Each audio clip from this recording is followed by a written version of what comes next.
State of Wisconsin versus Nicholas Matzen, 22 CF 1829. Appearances, please. Dan Flaherty for the state. Good afternoon. Good afternoon, Judge Scott Anderson for and with Mr. Matzen. Good afternoon. We're here for sentencing. Do you have compliance with victim rights legislation? We do, Judge. The victim's parents are in court via Zoom. I can see them on the TV screens. Okay. I did also receive the victim impact statement, which consisted of 2 letters by, I believe, friends. That sounds right. Okay. You're prepared to proceed? Go ahead. I am, Judge. Before I make my comments, though, I'd like to invite Emily Rogers' parents to address the court. I think they both want to speak, both Mr. Rogers, Terry, and Amy as well.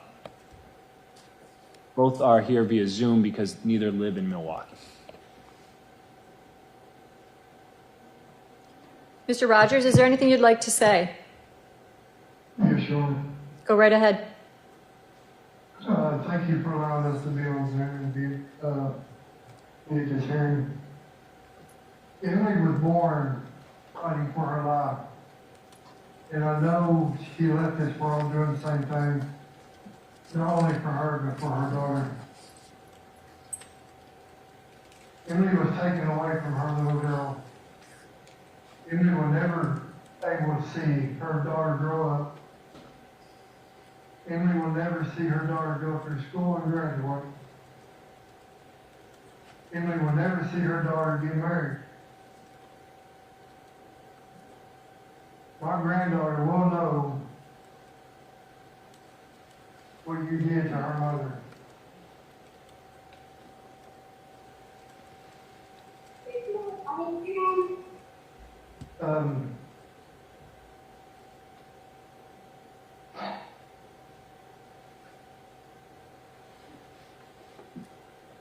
I hope you spend the rest of your life in a living nightmare. I hope you're haunted every day and night about what you did.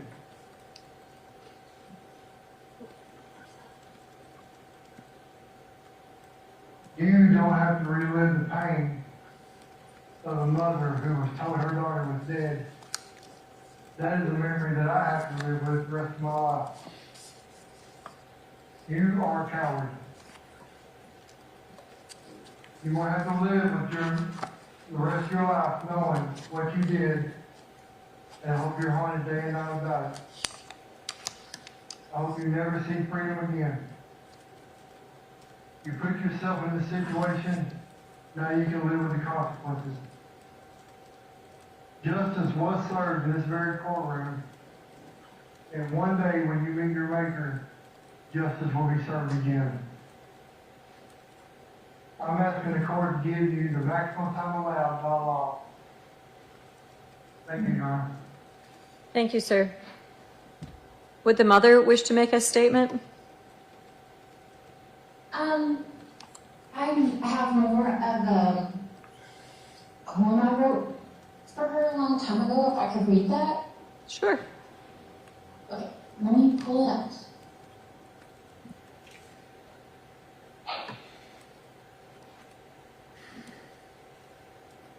Okay, let's see if I can keep it together. 1 second. It don't feel right. The fact that you're not here is my worst nightmare. A mama's biggest fear. This little girl is looking more and more like the one I already raised, whose smile would light up a room for days. This isn't fair, the fact that you're not here. 5'5", brown hair, green eyes, full of love and life.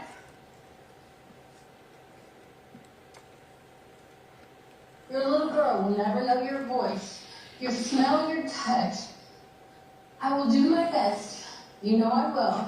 I will show her your pictures every day and teach her how to pray. At 23 years, you were taken away. For the rest of my life, I will grieve this way. Your body is cold and in the ground. But I know human spirit is all real.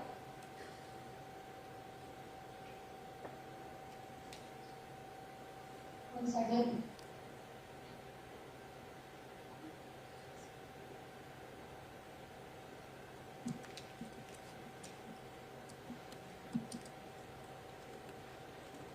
At 23 years, you were taken away. For the rest of my life, I will grieve this way. Your body is cold and in the ground, but I know your spirit is living and all around.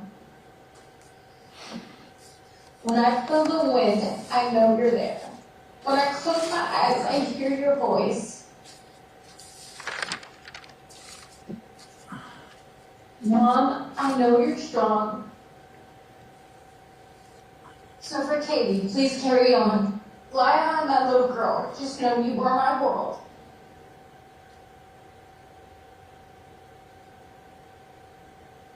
Okay. Anything else you'd like to say, ma'am?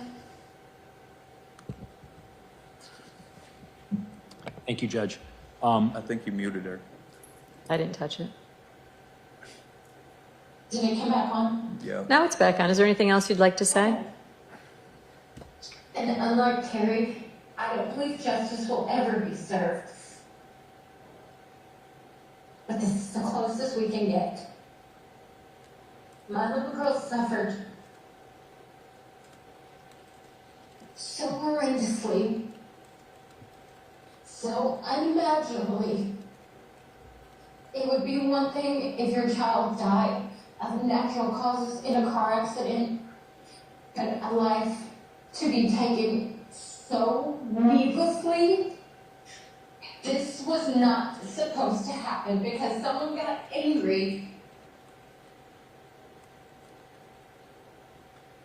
and let their emotions rule them. They took my little girl's life and forever disturbed everyone around her's life.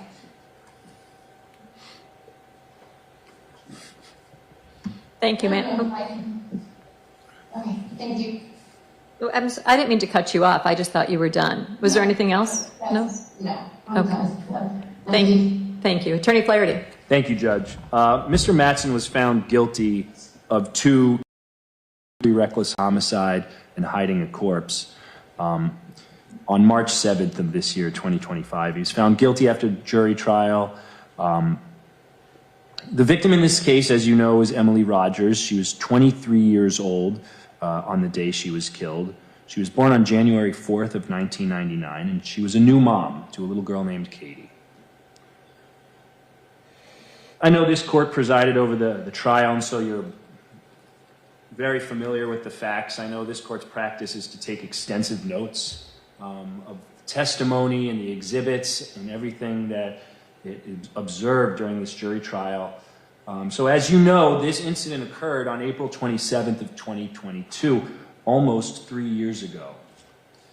That morning, Mr. Matzen was released from jail. After he had been arrested for a hit-and-run case, he gets a ride home from a MSDF employee who drives the van and drops off inmates when they're being released. Ms. Rogers was at home with their daughter, Katie, and when he arrives home, she breaks up with him. We know that based on the messages that were admitted as evidence in trial and her disclosures to her friends and family members in the hours leading up to this homicide about what her intentions were with respect to her relationship with Mr. Matzen.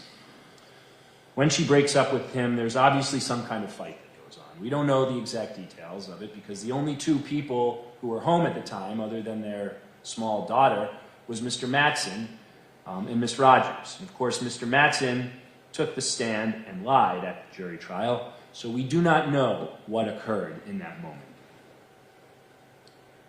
For whatever reason, Mr. Matzen becomes so enraged that he feels the need to take Ms. Rogers' life.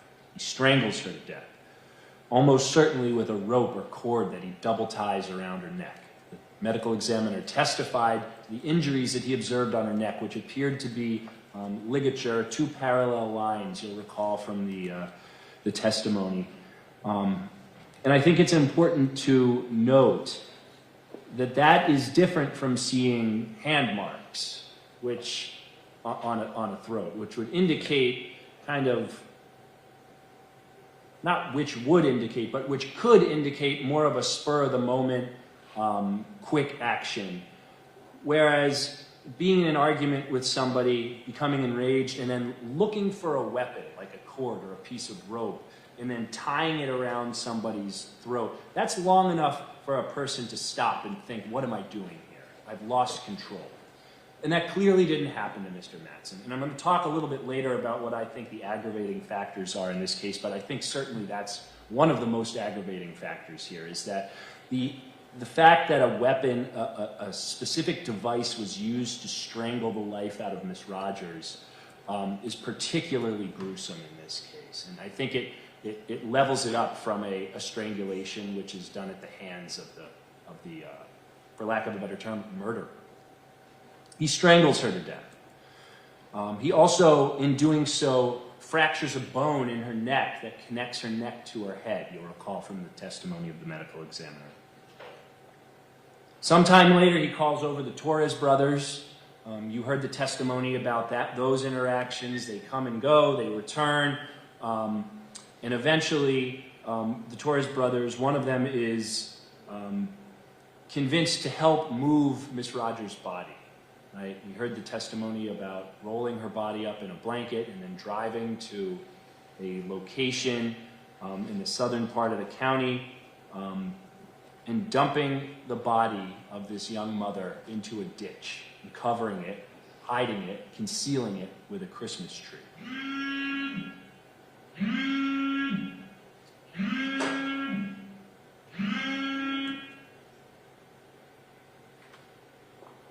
In the days that followed, Mr. Matzen interacts with people in a way that suggests that he was trying to trick them into thinking he didn't know where she was, asking friends if they'd seen her, asking family members where she was, asking other folks, when is she going to come home, things like that, attempts to cover his tracks.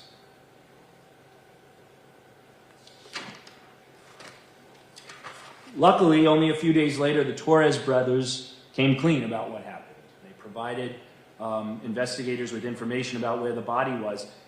And Judge, if that hadn't happened, it might be that even today we wouldn't know where Emily Rogers' body was. And we wouldn't have been able to bring this case to a conclusion like we did. And that's because the location of that body, no matter how strongly investigators believed that Mr. Matzen was responsible, the location of that just, there were no clues that location bared any specific place in Mr. Matzen's mind. It's not like it was an old, at least none that I can determine from the evidence in this case. So I think that it's quite likely that without Felix Torres, we would not have found Miss Rogers' body. So with all that in mind, Judge, those are the facts of this case. Summarized, of course, and put into a much shorter version of the trial that we had back in March. I also want to go through Mr. Matzen's criminal history. Most recently, he was convicted of hit and run in 22 CT 390. Of course, that's the case for which he was arrested and then released back on April 27th of 2022. He was ultimately sentenced to 45 days in custody for that. In 2010, he was convicted of first-degree recklessly endangering safety and felon in possession of a firearm. He was sentenced to 8 years in and 5 years on extended supervision. The facts of that case are that one evening there was a fight between two groups of people. Mr. Matzen was present on scene. He had a .22 caliber pistol in his waistband, and when the fight erupted, somebody yelled, "Shoot him." Mr. Matzen produced his firearm and began to open fire into the crowd. In a statement, Mr. Matzen admitted he wasn't aiming the gun at anyone in particular.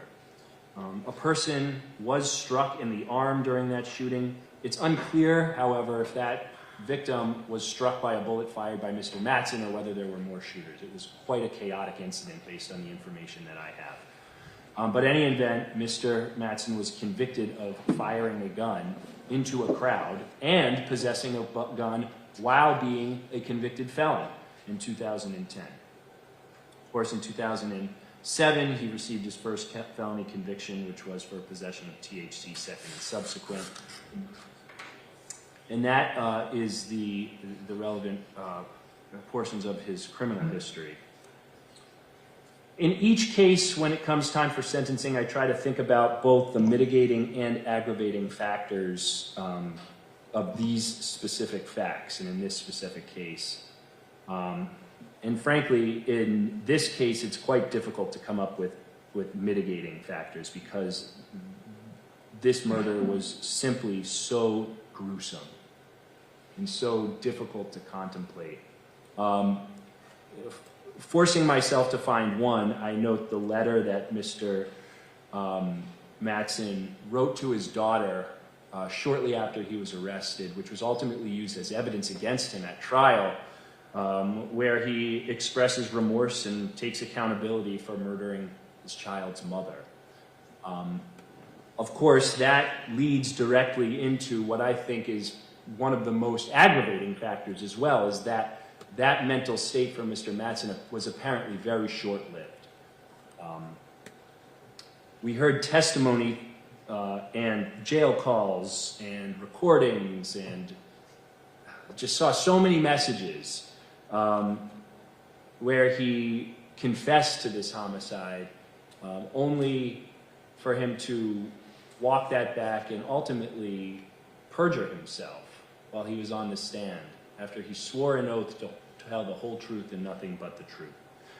So that feeling of remorse and accountability that he had taken on after initially being caught quickly dissipated and just evaporated into thin air as Mr. Matzen kind of was, I guess, exposed to the reality of having been caught for the murder of his child's mother. And so we certainly did not see any remorse from Mr. Matzen while he testified. There is no acceptance of accountability here. And to the extent that he does today, I'll be interested to see what his statement is. But I'll note to the court that that's only after he is being required to accept accountability for this crime. As I mentioned, another aggravating fact is that he lied on the stand. I never ask for more jail time because a defendant exercises their right to a trial. I think that it's totally appropriate for a defendant to hold the state to its burden and make me prove that I have the evidence to convict him. But when somebody makes the affirmative decision to take the stand and lie, I think that it reflects extremely poorly on their character. I think that it reflects poorly on their ability to be rehabilitated. Because I think that a really important aspect of rehabilitation is accepting accountability and accepting when one was wrong in order to move through it and process all that comes along with such severe conduct. And I just think that there was none of that here. The homicide itself is among the most gruesome that we can imagine. I know the vast majority of homicides that you hear in this court, Judge, are gunshot related.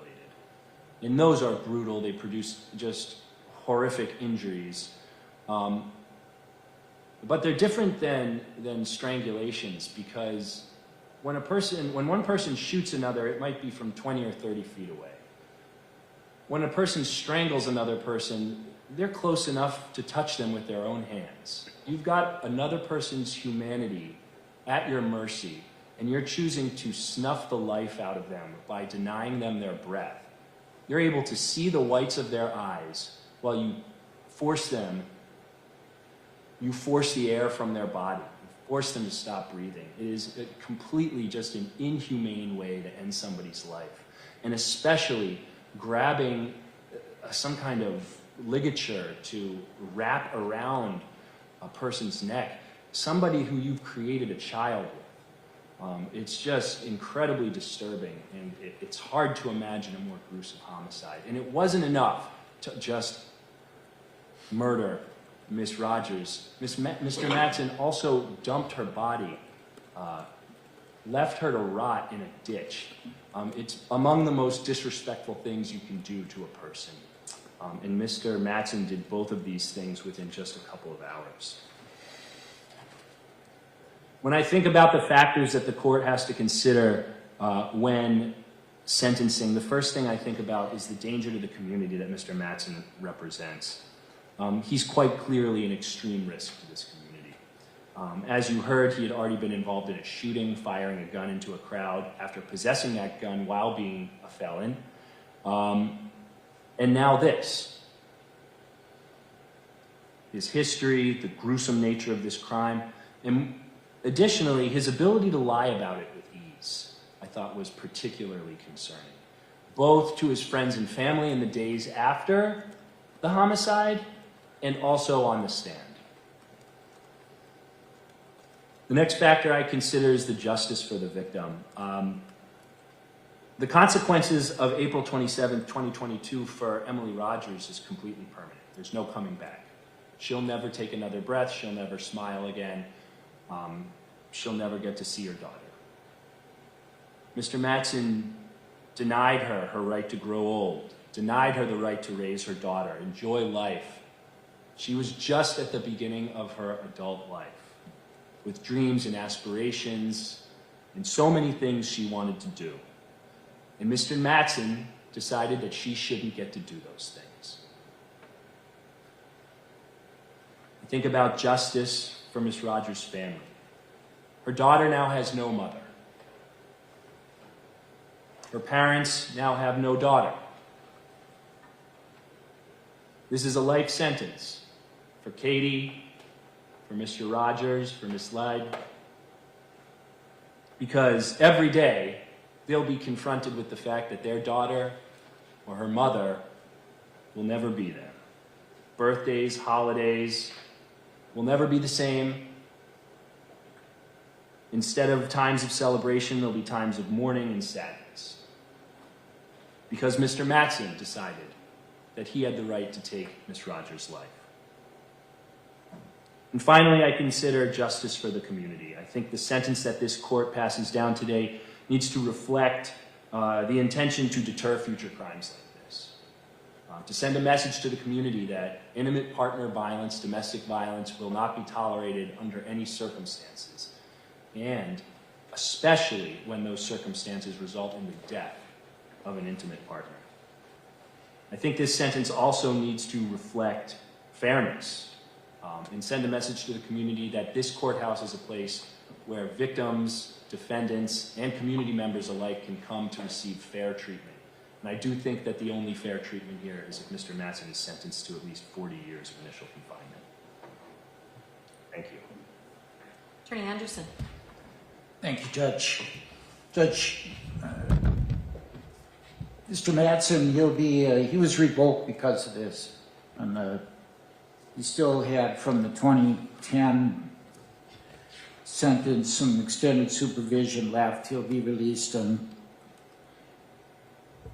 October 29, 2025. That's maximum discharge. He's 38 now. He has the one child, which we know of from this case. He loves his daughter. Did I hear a laughter? I think she coughed. I'll mute her. Go ahead. But he truly does love his daughter. Mr. Flaherty had touched on those letters, and there was a lot of writings that assisted the state, but they were genuine. And he was proud, and that despite the breakup with Miss Rogers, she was allowing him to help raise their daughter. So he's proud of that, and he does sincerely love her. He had a work history before he was locked up. He was a CNC operator in South Milwaukee at a factory, so he does have work history. The record is accurately stated here. Not the longest record, but one that's kept him in confinement for a significant period of time of his recent years. Obviously, he maintains his innocence. As he sits here today, contends that he is not involved in the homicide. And that's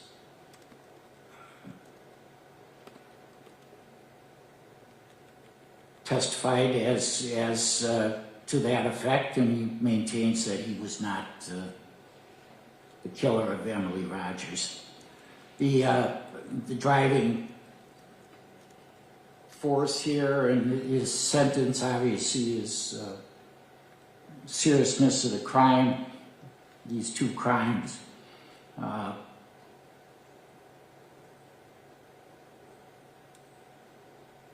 Mr. Matzen, he's been at Green Bay for all of this revocation time.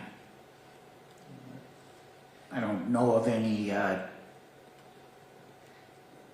bad behavior in there, but he's looking at a significant sentence just on the nature of the crime, and that's what's driving this case. So I'm asking Judge for a sentence of 20 years on the homicide and a consecutive term of 7.5 on the hiding a corpse. That's a maximum. Wait, could you say that one more time, please? 20 years initial confinement on count 1. Okay. And then a consecutive 7.5, the maximum on the hiding a corpse. 27.5 years. Put him close to 60 years old.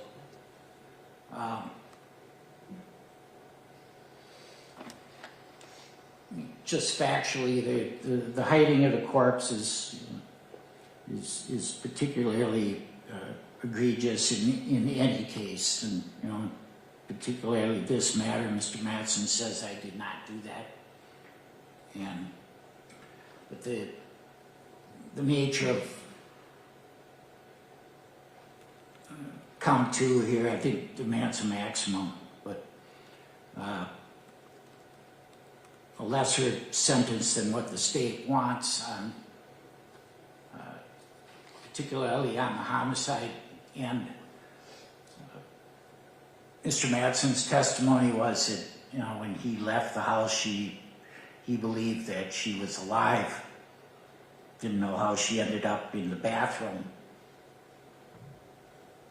And says he was not the person who did that. And,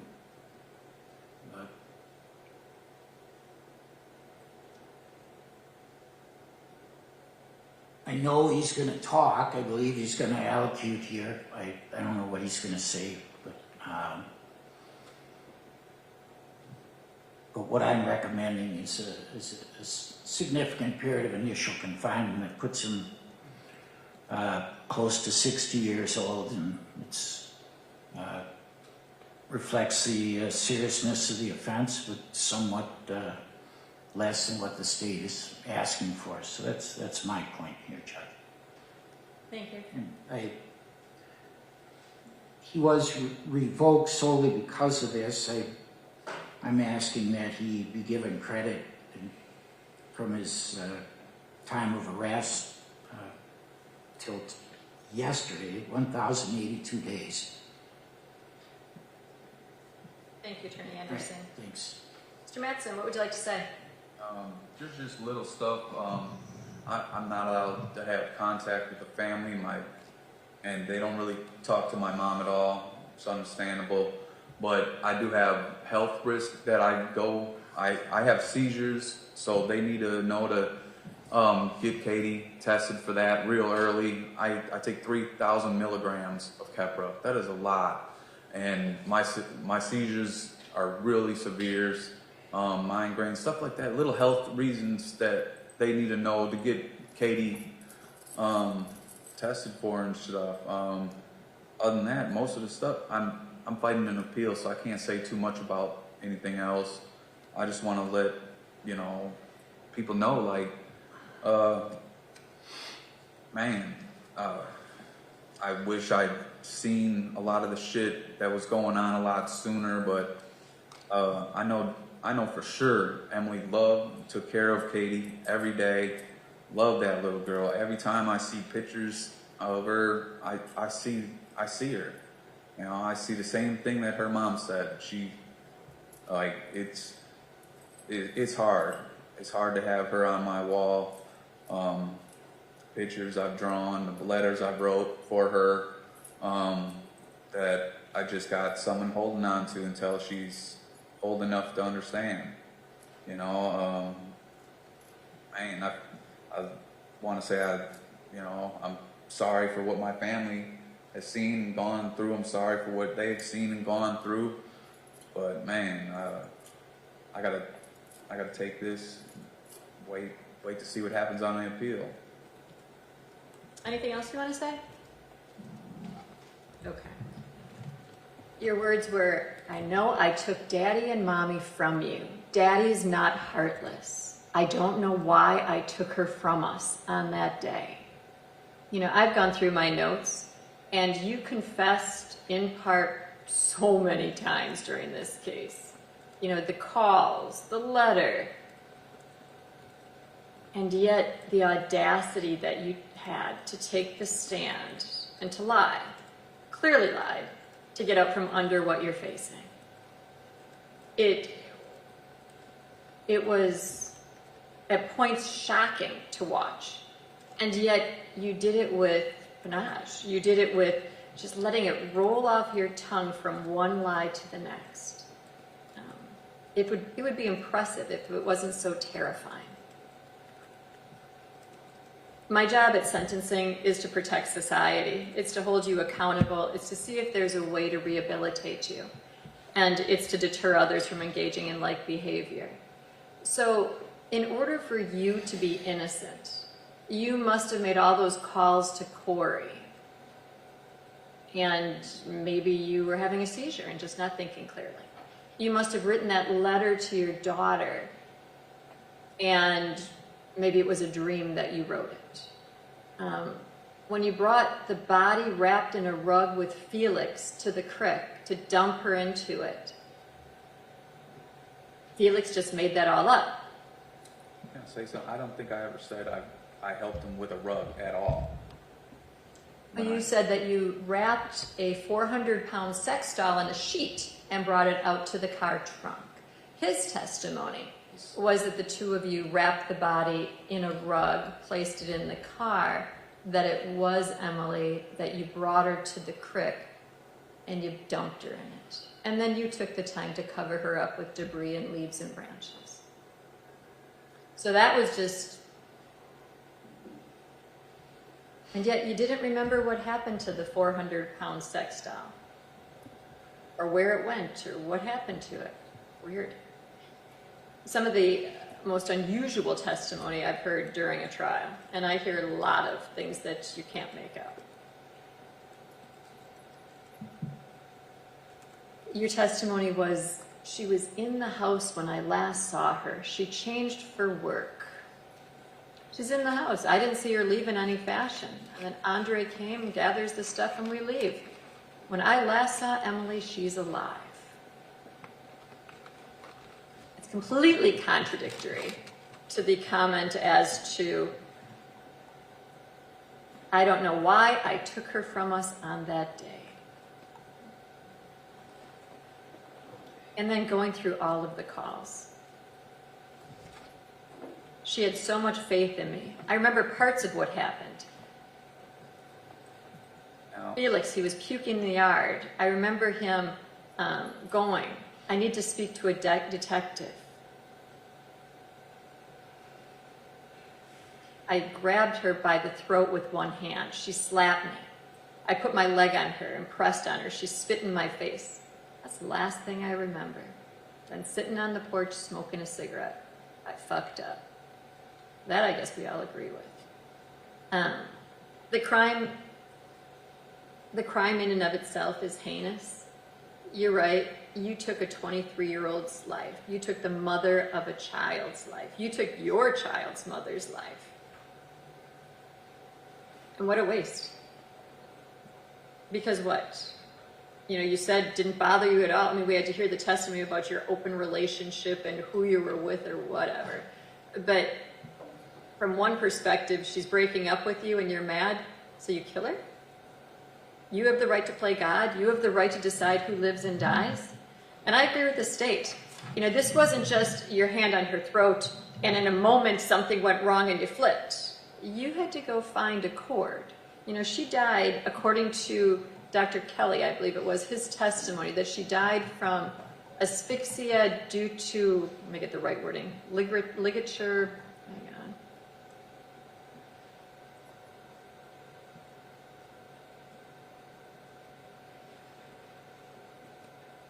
Dr. Kelly's testimony was that her cause of death was asphyxia due to ligature strangulation.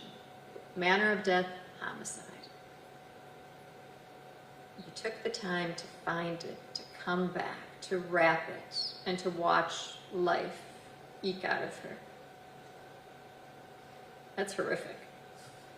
At sentencing, what my job is to do is to look at a number of factors in formulating a proper sentence. I have to look at your prior record. Let's start with hit and run. Hit and run, a crime where you engage in a crime and then you run. Cowardly. Doesn't say anything good about character. First degree RES and felon in possession. Felon in possession means you don't follow the rules. Shooting into a crowd, for God's sake, you're lucky that you didn't get a homicide on that.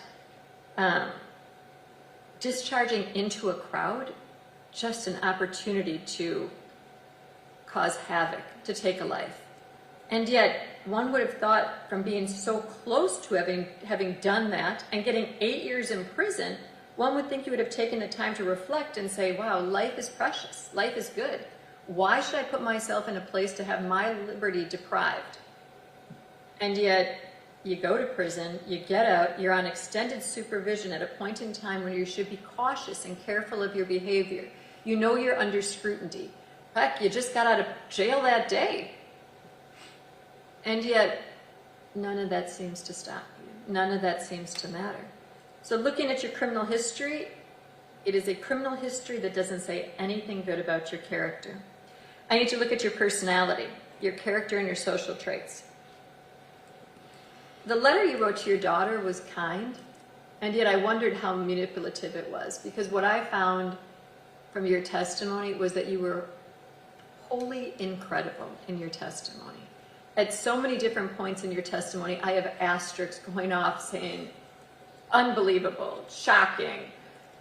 To hear the testimony, you know, to watch the interview that you had with Detective Harms, where you're deny, and he says, hey, he bluffs you. We have on video you taking the body out, and then all of a sudden, as smooth as can be, you come up with, well, that was a sex doll, a 400-pound sex doll. You probably should have thought that through, because Felix, I think, weighed about 80 pounds. I don't know how he could have even helped you have gotten a 400-pound sex doll out of your house.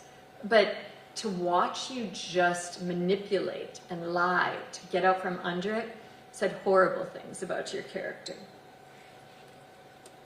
As to your personality, you were apt to interrupt, to try to speak over your attorney, to try to speak over the prosecutor, your behavior wasn't flawless, I'll tell you that.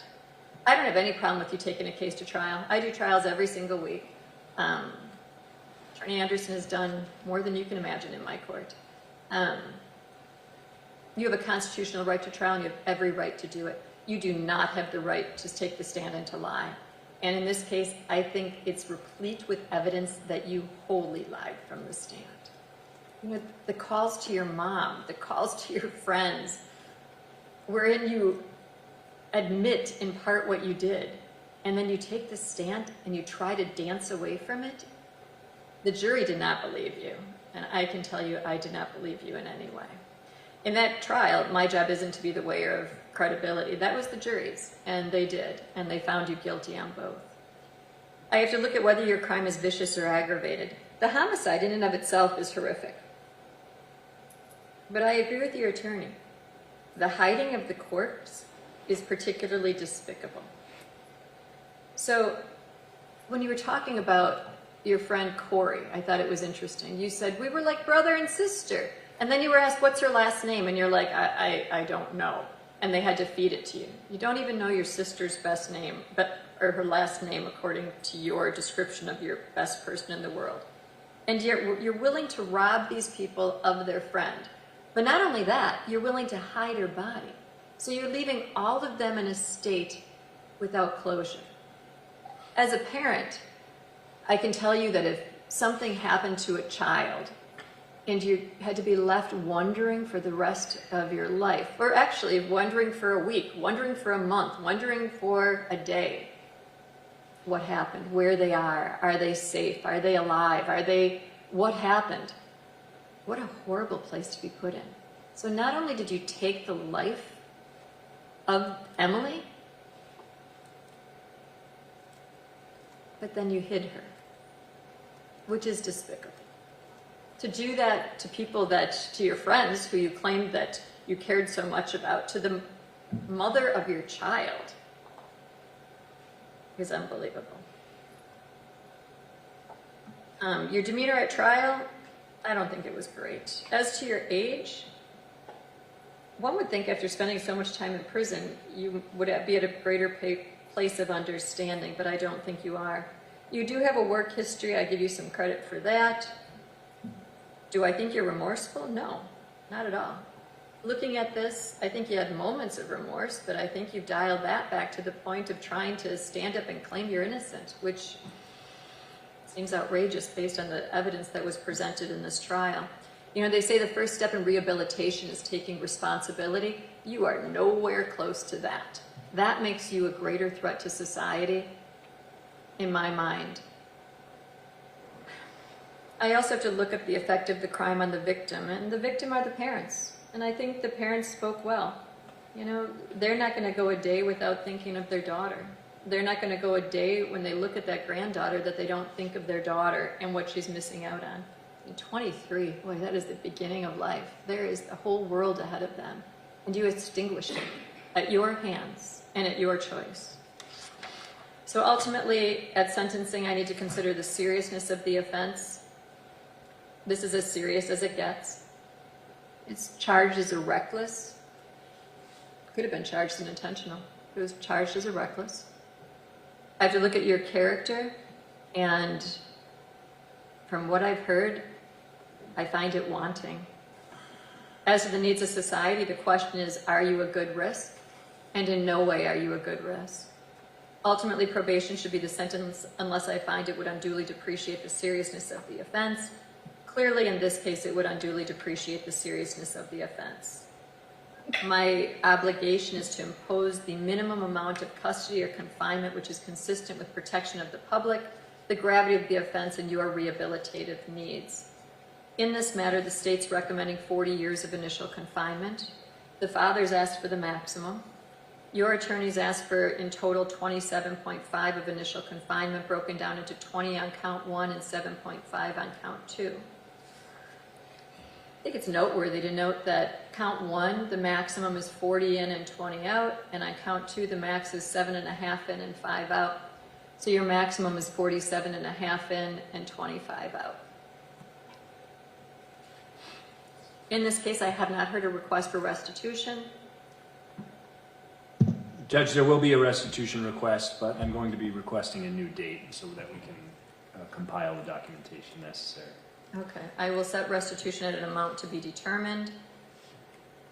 You are not eligible for the challenge incarceration program or the substance abuse programming due to the nature of the offenses that are before the court. You have been convicted of a felony. You can never possess a firearm. If you do, you're looking at up to 10 years of imprisonment, a $25,000 fine, or both. You may never possess body armor at any time in the future. If you do, you're looking at 15 years of imprisonment, a $50,000 fine, or both. You cannot vote in any election until your civil rights are restored.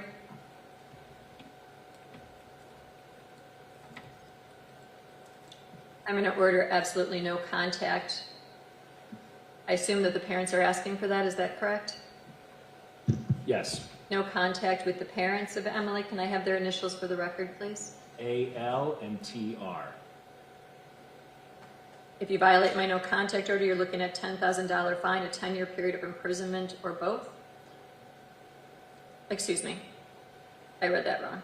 If you violate my no contact order, you're looking at a maximum penalty of a $10,000 fine and 9-month period of confinement, or both. You need to provide a biological specimen to the state crime lab and pay the surcharge thereof. I will waive all non-mandatory fees, costs, and assessments. The mandatory fees, costs, and assessments will be payable during your term of initial confinement at a rate to be determined by the DOC. If not paid in full, it'll be payable during your term of extended supervision. If not paid in full, it will convert to a civil judgment.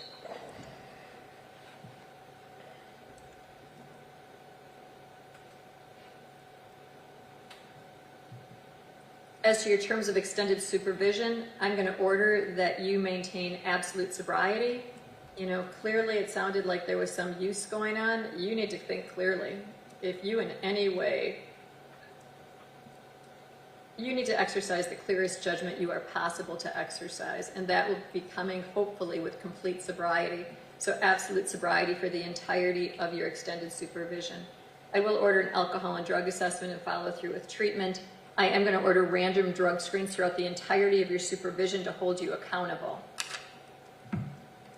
I am going to order that you maintain full-time employment, so hopefully you can start satisfying at some point in life potentially some type of child support obligation that Lord knows you should have to pay.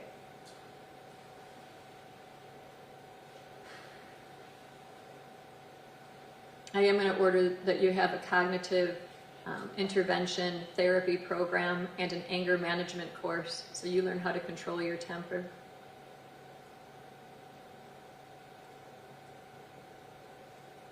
As to your sentence, I think what justice demands in this case, based on the seriousness of the offense, your character, and the need to protect society.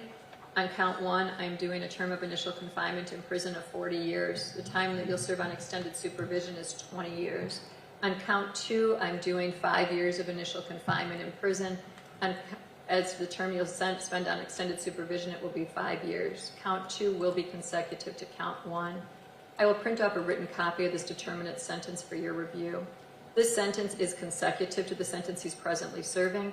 It's a separate crime, it's separate time period. I think in this case it's warranted to be consecutive, which means you get pretrial incarceration credit of 0. State, what have I failed to address other than selecting a new restitution date? Nothing, thank you. Attorney Anderson. No, thank you. Madam Clerk?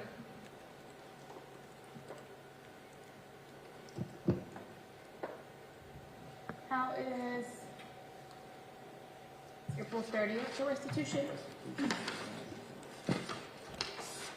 That'll be fine.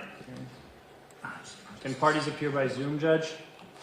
Yes. What, April 30th? April 30th?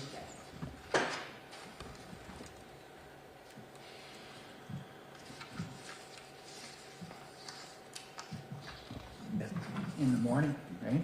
Is that 8:30. okay? The next court is going to be April 30th at 8:30 for a restitution hearing. We'll see you back on that day. Thank Can you. you appear by Zoom, Judge? We already indicated that. Okay. Yes, I said that's All right. fine. All right, thanks.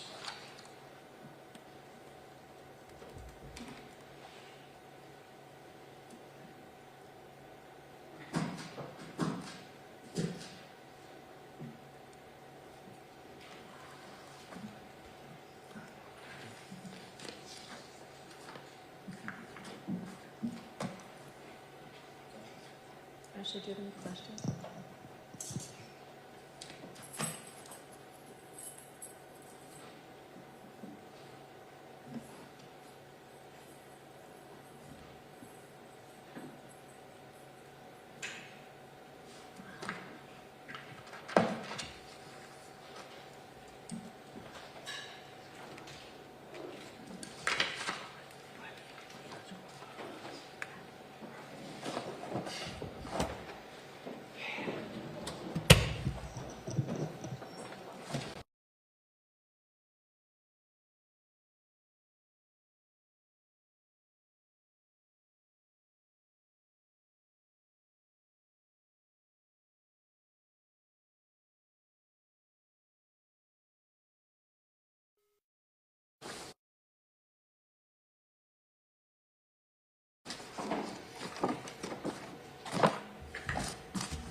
So did you decide to not make Eddie work, or what's up? Why is he not? He's like, he's super